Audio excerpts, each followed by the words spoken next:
ओम श्री गुरुवे नमः। ओम श्री गुरुवे नमः। ओम श्री गुरुवे नमः। बाबा जी कहो चैनल पर आप सभी मित्रों का आज की चर्चा में मैं स्वागत करता हूं। आदरणीय मित्रों, लगभग मैंने 200 चर्चाएं स्वर विज्ञान पर कर ली हैं।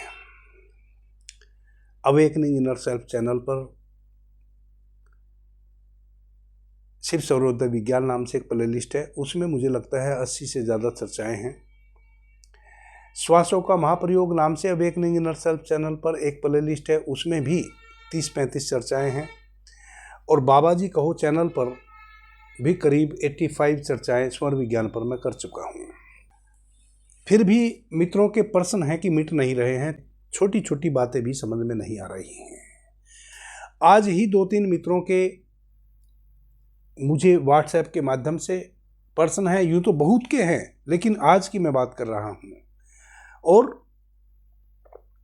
कमेंट के माध्यम से भी मित्र पूछ रहे हैं, व्हाट्सएप के माध्यम से भी प्रश्न करके पूछ रहे हैं। प्रश्न है कि शुक्ल पक्ष की प्रथमा, द्वितीया और तृतीया को हमें सूर्योदय के समय देखना चाहिए कि हमारा चंद्र सूर्य चल रहा है कि नहीं।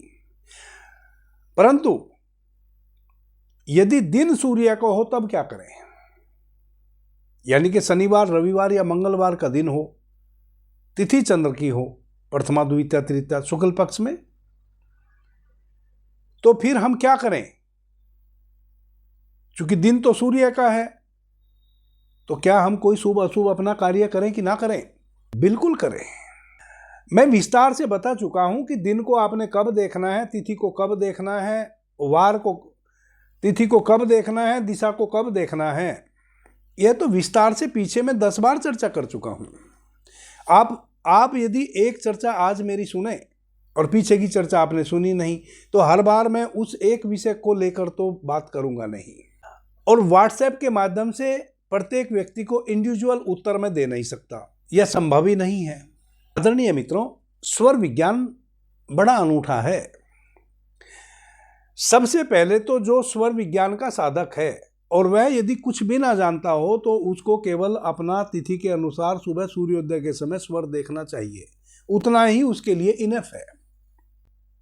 यदि शुक्ल पक्ष की प्रथमा, द्वितीया और तृतीया है और दिन कोई भी हो, आपका सुबह सूर्योदय के समय चंद्र स्वर चलना चाहिए, तो आज का दिन आपके लिए शुभ है,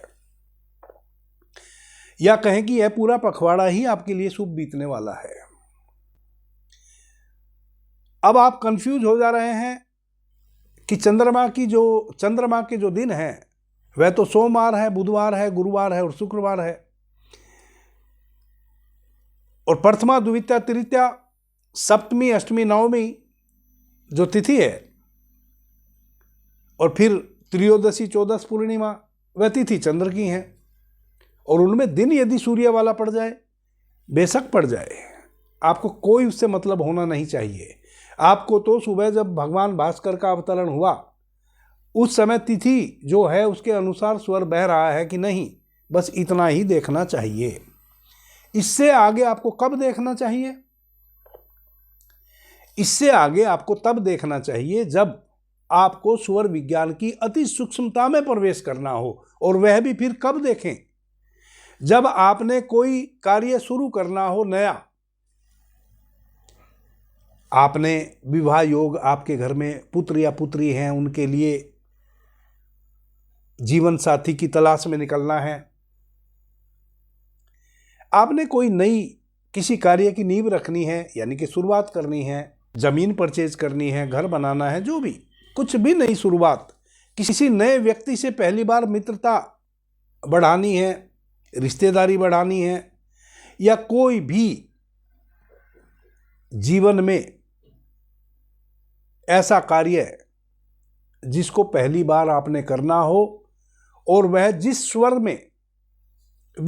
स्वर से रिलेटेड हो, जैसे स्थिर और सौम्य कार्य हो, तो शुक्ल पक्ष की जो चंद्र की तिथि है उसमें उस कार्य को शुरू करना चाहिए। प्रथमा, द्वितीया, तृतीया में अपने चंद्र स्वर को देखना चाहिए। अब यदि हमें विशेष सफलता चाहिए, तब हमें उस दिन का चुनाव करना चाहिए जो तिथि भी वही हो। यदि चंद्रमा की तिथि में करने वाला कोई कार्य है तो फिर हमें उस दिन की प्रतीक्षा करनी चाहिए कि तिथि भी चंद्र की हो और दिन भी चंद्र का हो। उस दिन की प्रतीक्षा करके तब हमें फिर उस कार्य को शुरू करना चाहिए। यूं प्रतिदिन आपको अपने तिथि के अनुसार स्वर देखने चाहिए और यह मान के चलना चाहिए कि मेरा आज का दिन शुभ बीतने वाला है। यदि अधिक सफलता आपको चाहिए किसी कार्य में, तब आपको यह देखना चाहिए कि जिस दिन चंद्र की तिथि से रिलेटेड कोई कार्य आपने करना हो, उस दिन चंद्र की तिथि हो और चंद्र का ही दिन हो, तो आप उस कार्य को शुरू करेंगे तो आपको अधिक सफलता मिलेगी। और अधिक 100% सफलता चाहिए तो फिर 2-3 चीजें और जोड़ लो। चंद्र की तिथि हो, चंद्र का ही दिन हो, सोमवार, बुधवार, गुरुवार, शुक्रवार, और दिशा भी चंद्र की हो जिस दिशा में आपने कार्य करने जाना है, दक्षिण पश्चिम। और जिस कार्य को करना है यदि उसका अंक भी सम हो और जिस समय आपने उस कार्य को करने जाना है उस समय तत्व भी वही बह रहा हो, जिस तत्व में, जिस नक्षत्र में, जिस दिशा में, जिस अंक वाले कार्य को करना है और उस दिन और उस तिथि में, तब भगवान शिव कहते हैं कि वह संयोग है एक। और यह कभी हो सकता है 1 साल में बने, 2 साल में बने, 10 साल में बने, या जीवन में कभी बने ही ना आपके। तो वैसा संयोग यदि किसी दिन बने और वह कार्य आपका शुरू हो जाए तो उसमें आपको 100% सफलता मिलती है। वापस से कह दूं, कब? जब चंद्रमा की तिथि हो और चंद्रमा की तिथि में करने वाला कार्य यानी कि सौम्य कार्य, स्थिर कार्य करना हो और पृथ्वी तत्व या जल तत्व बह रहा हो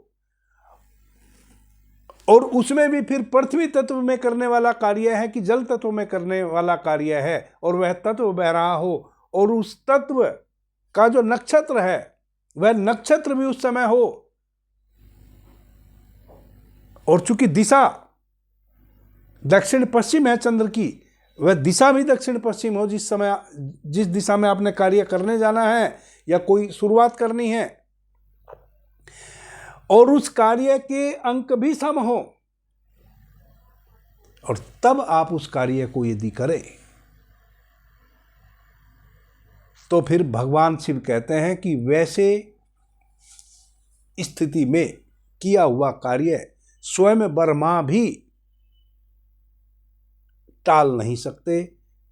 जो उसका शुभ फल आपको मिलना है वह किसी भी कीमत पर मिल के रहेगा।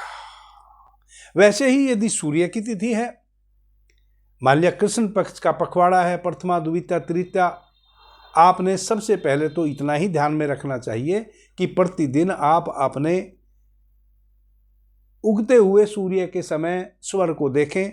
यदि कृष्ण पक्ष की प्रथमा, द्वितीया, तृतीया है तो आपका सूर्य स्वर ही बह रहा होना चाहिए, तो आपका यह पखवाड़ा शुभ बीतने वाला है। और यदि द्वितीया, तृतीया को शुभ स्वर बह रहा है तो वह दिन शुभ बीतने वाला है। इतना आपके लिए इनफ है। दिन कोई सा भी हो, फिर दिन से मतलब नहीं है। यदि आपने सूर्य स्वर में करने वाले चर कार्य या कठोर कठिन कार्य, स्टंट जो भी करने वाले कार्य होते हैं या लाभ देने वाले कार्य होते हैं, वह निपटाने हैं,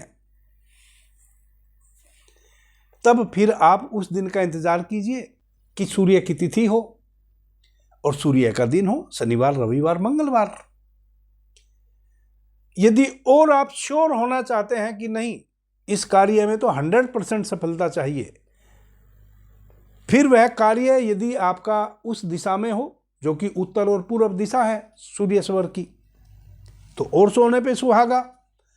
यदि और आप श्योरिटी चाहते हैं तब फिर जिस कार्य को करने जा रहे हैं उसके विषम अक्षर हों। यदि और श्योरिटी चाहते हैं तो वह तत्व भी बह रहा हो जिसमें वह कार्य करना है। और यदि अधिक श्योरिटी चाहते हैं तो फिर नक्षत्र भी वह हो जो तत्व उस कार्य को करने के लिए होना चाहिए, तो आपको 100% सफलता मिलेगी। दुनिया की कोई शक्ति फिर उसको टाल नहीं पाएगी। वह कार्य आपका उसी अनुरूप संपन्न होगा जिस अनुरूप आप उस कार्य को संपन्न करने की अभिलाषा अपेक्षा रखते थे। इस प्रकार से हमें शिव सर्वोदय विज्ञान का लाभ लेना है। आप यूं छोटी छोटी चीजों में भ्रमित ना होवें कि चंद्र की तिथि है और दिन सूर्य का है तो कैसे करें, क्या करें, कुछ भी ना करें। तिथि तो है, तिथि के अनुसार स्वर तो आपका बहा, एक शुभ संकेत तो आपको मिल गया कि आज आपका सही तिथि के अनुसार स्वर बह रहा है। इसका मतलब कुछ दुर्भिक्ष तो आपका घटने वाला नहीं है, कोई नुकसान तो आपका होने वाला नहीं है। इतना तो श्योर हो गया। आप किसी व्याधि से भी ग्रस्त नहीं होने वाले हैं, यह भी श्योर हो गया। आपका कहीं कोई एक्सीडेंट नहीं होना है, यह भी श्योर हो गया। और प्रतिदिन का जो आपका जीवन है वह वैसे ही बीतेगा जैसे रोज बीत रहा है, यह श्योर हो गया। अब यदि आपने शुरुआत करनी है किसी चीज की, तब फिर आप दिन और तिथि दोनों का मिलान कर लें और उस दिन शुरुआत करें। अब उसमें 100% श्योरिटी चाहते हैं तो फिर नक्षत्र, दिशा, सम विषम का ख्याल रखते हुए और दिन का ख्याल रखते हुए और तत्व का ख्याल रखते हुए उस कार्य को संपन्न करें। प्रतिदिन के जीवन को जीने के लिए तो केवल आपने दिन कोई भी हो, वार कोई भी हो, केवल तिथि के अनुसार स्वर को ही देखना है। और उसमें मैं कितनी चर्चा कर चुका कि यदि और आपको ऐसा लगता है कि नहीं हमें तो लाभ ही मिले किसी भी चीज में, सम और विषम का ध्यान रखिए। जब भी घर से निकले सम स्वर में निकले, किसी भी कार्य के लिए निकले तो सम स्वर में निकलिए। यूं प्रतिदिन यदि आपको किसी कार्य में सफलता चाहिए तो छोटी छोटी बातों का ध्यान दीजिए। जब भी आप किसी कार्य को करने घर से निकलें या घर में ही किसी कार्य की पहली बार नई शुरुआत करें, कोई बही खाता लिखना हो, कुछ भी, तो निर्गुण और सगुण का विचार कीजिए। इसमें क्या जाता है, इसके लिए कोई भी दिन हो, कोई भी तिथि हो, कोई भी वार हो, कोई मतलब नहीं। आप निर्गुण और सगुण का ध्यान रख के अपने कार्यों को शुरू कीजिए, संपन्न कीजिए, सफलता मिलेगी। ये छोटी छोटी चीजें हैं जो मैं विस्तार से बता चुका। मेरा हाथ जोड़कर उन मित्रों से निवेदन है कि मैंने विस्तार से लगभग सभी चर्चा कर दी है स्वर विज्ञान की अपने दोनों चैनल पर। अब तो मैं एडवांस स्वर विज्ञान की चर्चा करना शुरू कर दिया हूं इस चैनल पर। तो जिन मित्रों ने आज ही मुझे सुना है, माना कि कोई मित्र आज पहली बार मुझे सुनना हो इस वीडियो के माध्यम से, उनको यदि स्वर विज्ञान के विषय में विस्तार से जानना है तो वह इस चैनल की प्लेलिस्ट में जाए जिसका नाम है स्वर योग। उनको सारे वीडियो मिल जाएंगे। आप उनको बारी बारी से सबको सुने, सुनने के बाद जो आपके काम का हो उसका अभ्यास कर लें। फिर यदि कोई प्रश्न उठता हो तो मैं बैठा हूं आपके प्रत्येक प्रश्न का उत्तर। आज भी तो मैं यह चर्चा प्रश्न का उत्तर देने के लिए ही कर रहा हूं। हाँ, व्यक्तिगत मैं आपको फोन पे या व्हाट्सएप पे व्यक्तिगत उत्तर नहीं दे सकता। इसलिए मेरा निवेदन है कि मैं सभी विषयों पर स्वर विज्ञान से संबंधित लगभग चर्चा कर चुका। अब तो मैं उन विषयों पर चर्चा करने वाला हूं जिन विषयों पर ना कोई ग्रंथ है इस जगत में किसी के द्वारा लिखा हुआ, और ना जो बातें आपको कहीं सुनने को मिलेगी। अब तो मैं उनकी चर्चा करना शुरू कर दिया हूं, बल्कि करना शुरू करूंगा, क्योंकि जो कर दिया वो तो सुनी सुनाई बातें हैं, वो तो आपने और जगह से भी सुनी होंगी। अब जो मैं आगे चर्चा करने जा रहा हूं वह है जो आपको कहीं पढ़ने, सुनने, जानने को नहीं मिलेंगी। परंतु वो वैसी बातें भी नहीं है कि मिथ्या है और मैं बस कहीं से भी कह दूंगा। जब आप उनको जीना शुरू करेंगे तो जो मैं बताऊंगा उस अनुरूप ही आप तुरंत के तुरंत उसका लाभ या हानि भी अपने ऊपर देखेंगे। अभी के लिए इतना ही। आपने मुझे ध्यान से, प्रेम से सुना, उससे मैं बहुत अनुग्रहित हूं। सभी मित्रों को मेरा प्रणाम, धन्यवाद। हर हर महादेव।